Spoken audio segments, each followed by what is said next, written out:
piranhas, les crocodiles et tous les vers qui sont dans l'eau. Les piranhas, les crocodiles et tous les vers qui sont dans l'eau. Dans la forêt, les singes hurleurs, ça m'est égal, je n'ai pas peur. Adieu l'ennui qui me tenaille, demain je m'en vais en Guyane.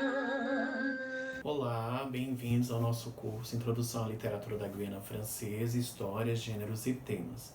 O assunto de hoje é a animalidade. Nós vamos falar um pouquinho hoje sobre a questão de como é visto os animais na literatura da Guiana Francesa. Para começar, eu vou me servir de um ensaio crítico lançado em 2016 da Maria Esther Maciel, que se chama Literatura e Animalidade. Ela vai lançar várias luzes sobre como a literatura e a questão da representação do animal, mas também da voz do animal, aparece nos escritos literários, né? A primeira coisa que a gente tem que pensar é que toda tentativa de representar o animal escapa à tentativa humana de apreendê-lo, né? Ou até mesmo a uma predominância da ausência de linguagem desse animal, porque a gente não sabe realmente como ele se comunica, como ele realmente se impõe na literatura ou na forma humana, numa linguagem que não é comum a nós, seres humanos, né? Então, falar sobre o animal ou assumir uma personalidade de animal, de alguma forma tem um gesto aí, ou de espelhamento do humano com o animal, ou de identificação com ele. Quando a gente fala de literatura, a gente está sempre colocando essa sondagem dos comportamentos dos animais, dos traços constitutivos dos bichos, né, do vínculo afetivo que nós fazemos com esses bichos, e a gente tenta antropoformizar esses animais e convertê-los em metáforas humanas. É essa prática que vai ser nomeada atualmente como zooliteratura. Se a gente pensar sobre a história dos animais na literatura, a gente vai recorrer à antiguidade e vai ver que desde Esopo, nas fábulas moralizantes, já se utilizava a antropoformização dos animais, né? E isso vai ser muito mais claro, né, quando a gente vê a história dos animais, um livro do Aristóteles, né, que é o primeiro compêndio científico literário sobre o reino zoológico, em que nós vamos ter uma pesquisa, um esforço taxonômico e uma imaginação criadora por trás desse livro. Na Idade Média, a gente vai se lembrar, né, se vocês pensarem aí, por exemplo, no Harry Potter, que remete muito à Idade Média, a gente vai se lembrar dos catálogos descritivos de animais reais e fantásticos, né, conhecidos como bestiários. Né? E o bestiário nada mais é do que um livro ilustrado, pseudocientífico, com um caráter edificante, composto de descrições de animais reais ou fantásticos. Né? Vocês se lembram como isso acontece lá nas historinhas de animais fantásticos, de bruxas, né, como o do Harry Potter. Então isso realmente existiu na Idade Média, o famoso livro Bestiário. Outro relato que nós vamos ter que envolve os animais são os relatos dos viajantes. Né? Nos relatos dos viajantes a gente tem vários catálogos que são híbridos, né, com seres prodigiosos, né? E muitas vezes esses viajantes que estão descobrindo a Nova América, o Novo Mundo, eles atravessam essa experiência do assombro de descobrir um animal que eles não conheciam antes. E diante dessa diferença, né, diante dessa alteridade radical, que é conhecer esses animais exóticos, né, eles vão desafiar a taxonomia que até então não existia. Porque a cada novo animal, uma nova taxonomia, um novo significado é dado para uma descoberta sobre um comportamento, sobre um tipo de manifestação animalesca. Né? Hoje em dia também existem os bestiários modernos e contemporâneos, né? Que cada tradição tem, né? E que os animais nunca se deixaram de se inscrever dentro dessas narrativas que a gente conta a cada dia, a cada momento, para as nossas crianças, para os nossos filhos.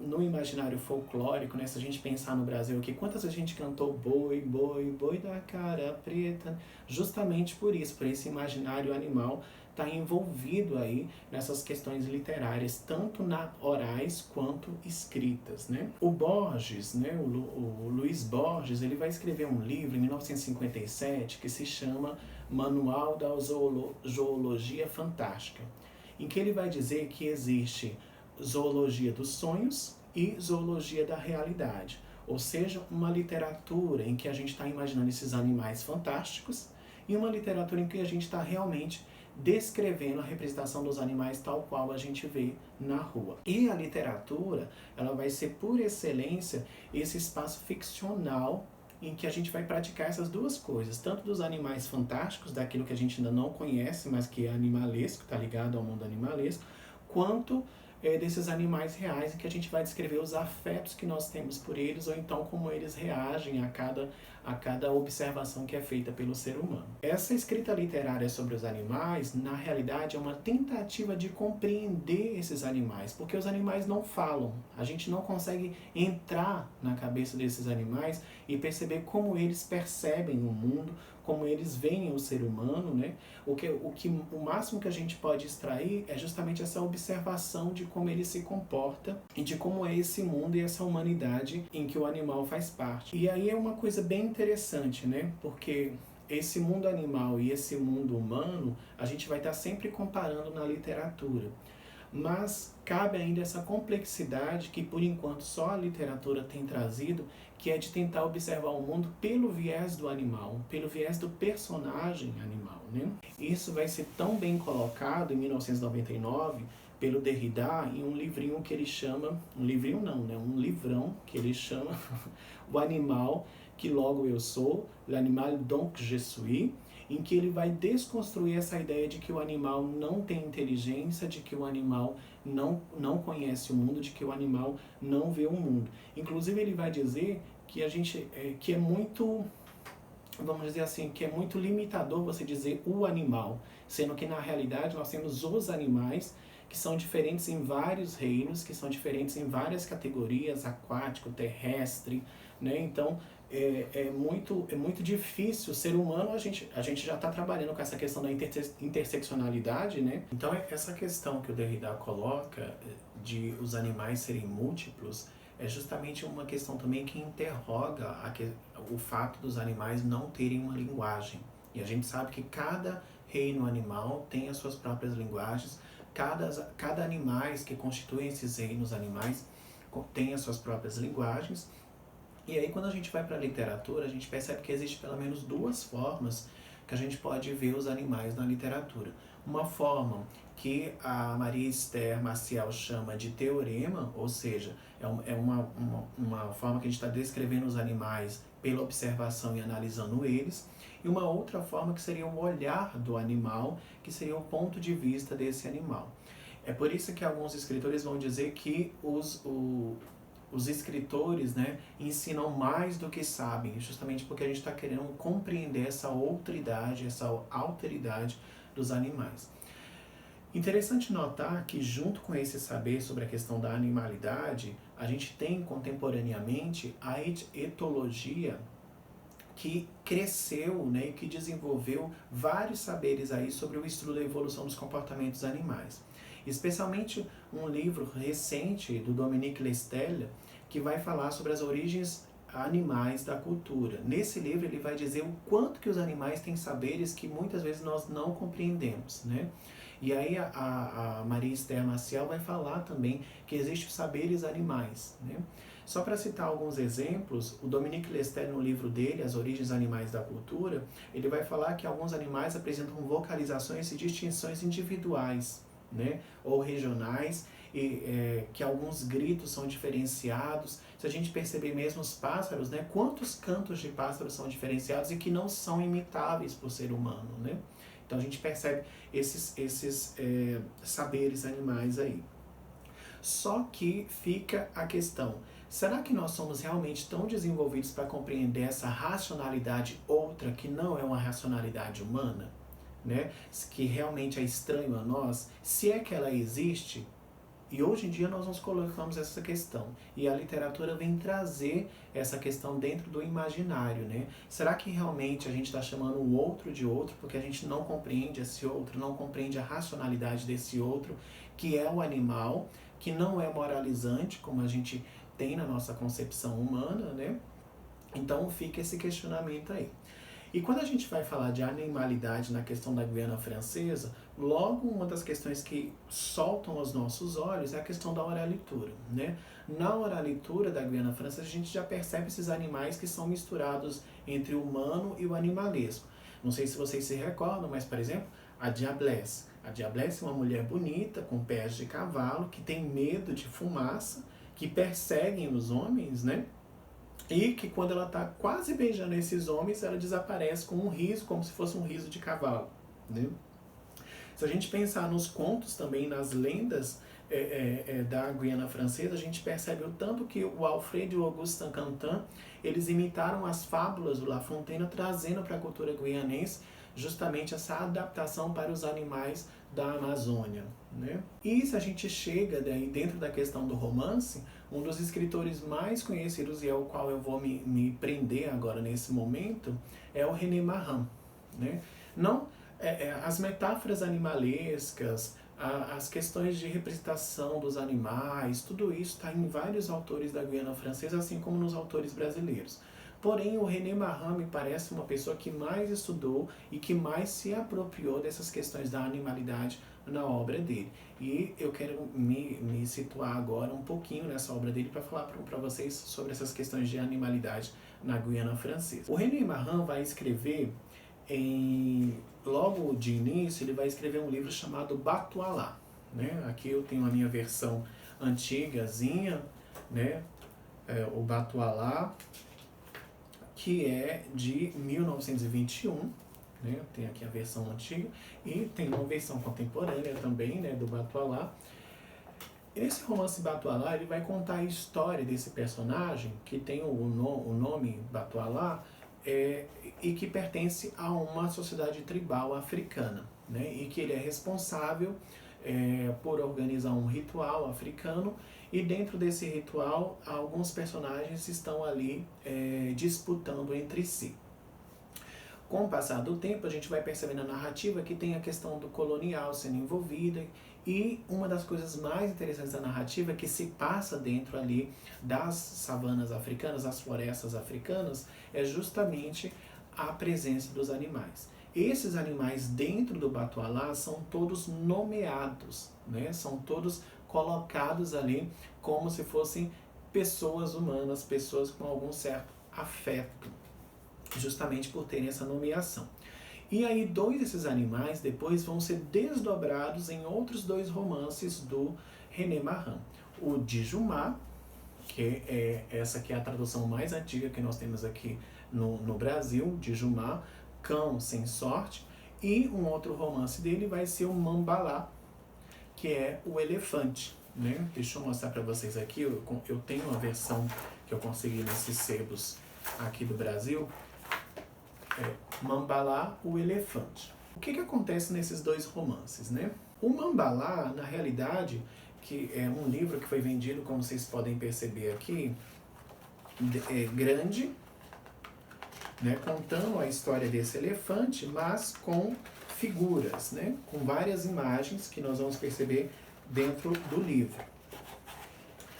Esse livro aqui, o Mambalá, ele constitui um verdadeiro bestiário, ou seja, ele traz umas características de ilustração, ele traz algumas questões pseudocientíficas, porque explica como vivem ali os elefantes na cultura africana, como é essa questão da sociedade dos elefantes, e traz esse caráter edificante e várias descrições sobre esses animais e sobre a realidade deles ali.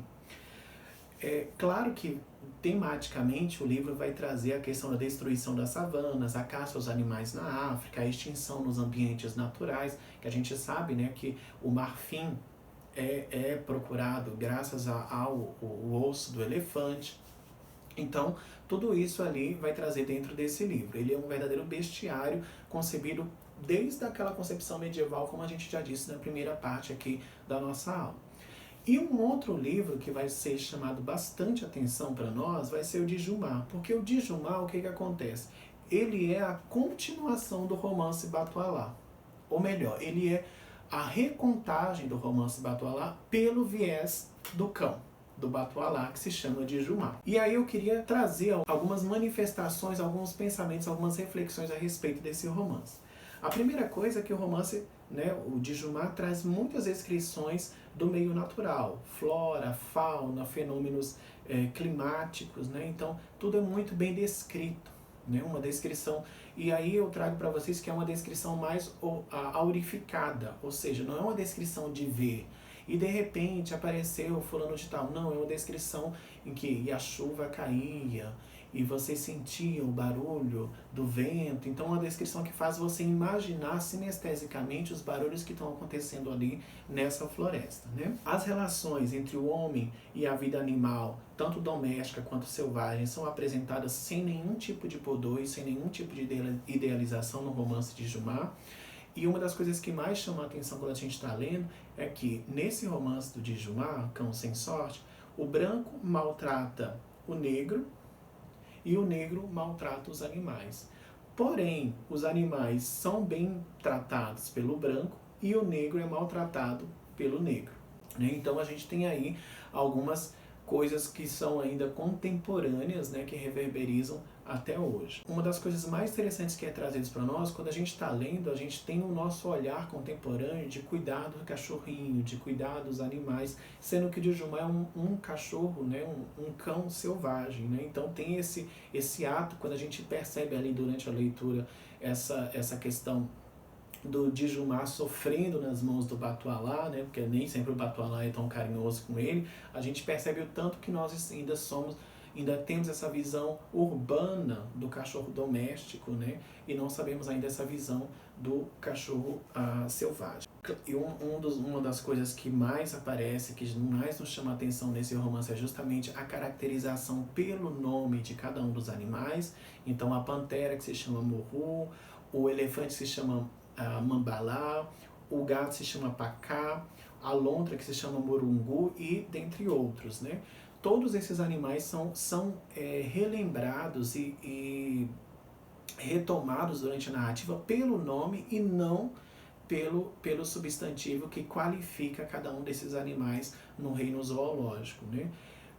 Esses animais também são rememorados na narrativa pelas questões onomatopeicas, então aparecem muitos elementos de onomatopeia nesse romance. A distinção também do reino animal, que parece ser uma metamorfose, uma antropoformização nesse romance, entre a distinção de macho e fêmea, mas também de mulher e homem, né, que é trazido nesse romance, aparece pelo tratamento que é dado ao Dumas como um cão do sexo masculino, mas também a mãe dele, né, a Mimbé, que é uma cã, né, uma cadela aí do sexo feminino. Fêmea, vamos dizer assim, né? O narrador, de certa forma, ele vai emprestar alguns sentimentos para os animais. A gente vai ver muita utilização do discurso indireto livre, sempre parecendo, e aí é uma coisa bem interessante, parece que é a voz do animal, mas não é bem a voz do animal, né? Então, sempre o narrador tentando imaginar essa outriedade, essa alteridade que seria aquele animal, que seria o Dumas, que seria a Mimbé dentro do romance. A voz do Dumas e a voz da Mimbé, a cadela, mãe do Dumas, parecem serem vozes silenciadas pela questão do narrador, né, justamente como a voz dos negros. A gente não vê muitos negros se manifestarem durante a narrativa. Os negros aqui, como eu digo, como personagens, né? E é interessante que a escolha desse personagem cão, né, para a narrativa por todas as representações que o cão tem universalmente, né? Mas também pelas representações que ele tem dentro do mundo selvagem. O cão é um cão de caça, um cão que faz companhia, um cão que traz proteção, mas ao mesmo tempo a gente vai vendo aí essas questões de fragilidade do cão que também aparecem dentro da narrativa e que são fragilidades dos animais em geral, especialmente dos animais domésticos, né? Essa pena que nós trazemos, essa dó, né, que nós trazemos do cão quando ele está sofrendo ali na narrativa, vem muito desse nosso tratamento que nós damos para os animais hoje como quase seres humanos, né?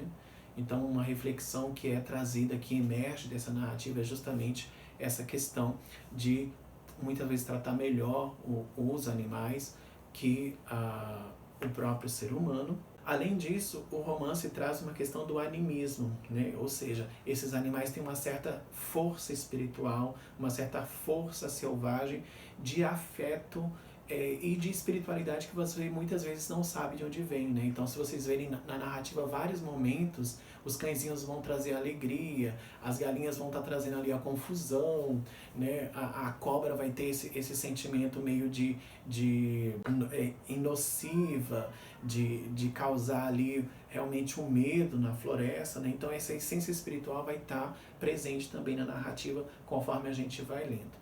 E aí, para terminar a nossa aula, eu gostaria de ler um trecho bem interessante a respeito desse livro, né? Que é o trecho da descoberta de um dos irmãozinhos do Djimar que não vai sobreviver, mas que parece muito nos remeter a quando a gente é criança, que nós estamos descobrindo as coisas também, né? Então, vou pegar um trechinho aqui e ler para vocês. Diz bem assim: escorando-se contra o cesto, agita as patas com esforço, ergue-se até a beirada, procura equilibrar-se, balança e, sem saber como nem porquê, cai do outro lado sem se machucar. Agora, há caminho. Infelizmente, porém, ela ainda não sabe andar com segurança. Bate contra os balaios, embaraça-se nas redes, escorrega e rola e, degringolando, chega ao chão atordoada. Então, descansa. Recobre ânimo, sacode-se febrilmente, estira o pequeno focinho para a direita e para a esquerda, procurando cheirar e ver tudo que a cerca. Seu coraçãozinho bate precipitadamente, pois ela não chega a compreender onde se encontra, tão pequena e tão só diante desse desconhecido, sombrio aqui, iluminado lá fora.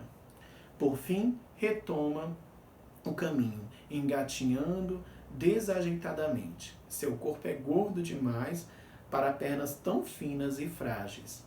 Ela vacila 1, 2, 3 vezes. Está aí a ponto de desanimar. Mas ali bem perto, ali, além da grande entrada da choça, aquela luz enorme. Novo esforço. Dá 7 ou 8 passos, espera e para esperar, sentar-se sobre o traseiro, as orelhas em pé, de curiosidade e desejo, os olhos transbordantes de um ingênuo e imenso deslumbramento. A língua pende-lhe para fora da rósea corola do focinho, o peito arqueja. Aquela luz. Os olhos fitos nela, alonga o pescoço, procura farejá-la e, de novo, a caminho. Alcança, enfim, um grande buraco que serve de porta da toca e passa além. Já do lado de fora, teria ido mesmo mais longe se o queimor do sol e o medo não o fizessem voltar. Volta. Irá regressar até o balaio? Terá coragem de levar mais longe a prodigiosa aventura? Inclina o pequeno focinho, oferecendo-lhe a claridade. Uma pata erguida, hesita. Decididamente, lá fora tudo é belo. De novo, ei-la fora. Acaba de descobrir um país verdadeiramente maravilhoso, onde tudo é colorido e gigantesco, cheio de ruídos estranhos e invisíveis. Vive e a vida inteira lhe pertence. Qualquer outro dia irá mais longe. Por hoje, basta. A luz ofusca e o calor a requeima. É preciso voltar. O balaio natal também é tão bom. Então aqui a gente vê, né, essa narrativa de um cãozinho que está saindo do seu balaio ali, do ninhozinho, onde ele está com a mãe dele, a mãe B, para descobrir o que tem lá fora da choça, né? Então, e isso parece muito, nos remete muito à questão da infância, né? O quanto que nós, quando pequenininhos, estamos ali descobrindo as coisas, vendo cada coisinha que acontece, o sol, o dia, os lugares, né? Então, tem realmente aí essa manifestação dos comportamentos animalescos que remetem ao ser humano, mas que também remetem a um saber que é próprio da animalidade. Bem, por hoje é isso. Espero que vocês tenham gostado da aula e até a próxima.